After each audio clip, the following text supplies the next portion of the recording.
Siamo con Salvo Iacono. Salvo Iacono è andato al ballottaggio. Ecco, intanto una valutazione del voto che gli empedoclini hanno espresso nei suoi confronti. Siamo al ballottaggio e domenica e lunedì si vota per il ballottaggio. Ci sono 2 contendenti. L'analisi del voto, molto semplice. Non ci sono più i consiglieri candidati, si vota per il sindaco e per il futuro di questa città. Non faccio un appello ora che ancora c'è una settimana per fare gli appelli, però l'analisi del voto è molto semplice. Siamo andati a ballottaggio, io e l'altra compagine guidata da Martello, con una mangiata di voti di scarto.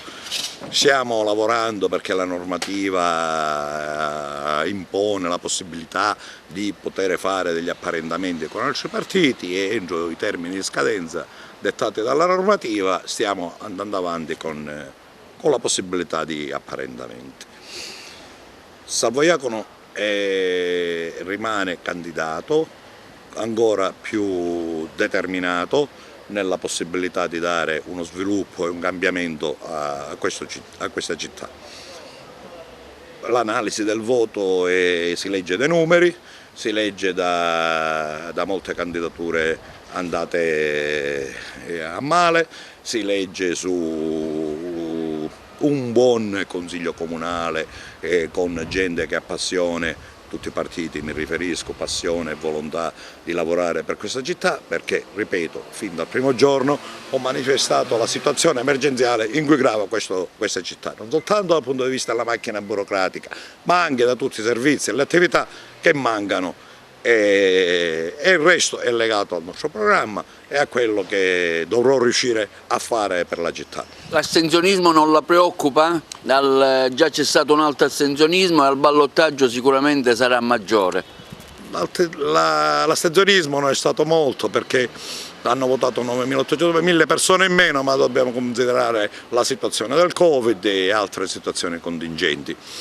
La legge porta al secondo turno un candidato deve vincere, quindi mi preoccupa l'astensionismo, ma anche con 1000 voti 501 si vince, quindi la gente io gradirei che la gente vada a votare per manifestare ancora di più al sindaco che dovrà vincere la possibilità di avere anche i numeri e il supporto dei cittadini. Tra le emergenze di Porto Empedocle ce ne sono tante, la prima a cui lei tiene e da futuro sindaco, nel caso venga eletto, possa risolvere.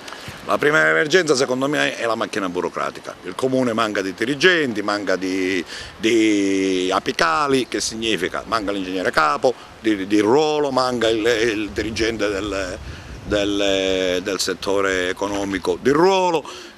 C'è la possibilità con la stabilizzazione di organizzare i concorsi, molta gente è andata in pensione, i soldi ci sono per fare concorsi, dobbiamo ricostruire prima di tutto la macchina burocratica, perché non funzionando la macchina burocratica la politica dà indirizzi, ma la macchina burocratica non li segue, perché non c'è personale e non ci sono anche, voglio dire, perché cerco apicali e parlo di apicali, perché occorrono i dirigenti che riescano a formare il personale e a portarlo nelle condizioni di fare il responsabile del procedimento, cosa che a quanto sembra non funziona al Comune Porto Empedocle. Ecco un appello agli indecisi di Salvo Iacono. Non so se ci sono indecisi su Salvo Iacono, questo non lo posso sapere, però devo dire che in questo momento stiamo andando avanti, il nostro movimento, perché siamo partiti con un movimento e continuiamo a essere un movimento di cui io ho l'onore di rappresentare, un movimento che ha un bellissimo programma. All'ultima pagina del programma si leggono i primi 100 giorni di governo, andatevi a leggere l'ultima pagina del programma dove ci sono una serie di iniziative che il Comune dovrà portare avanti sotto la mia probabile guida.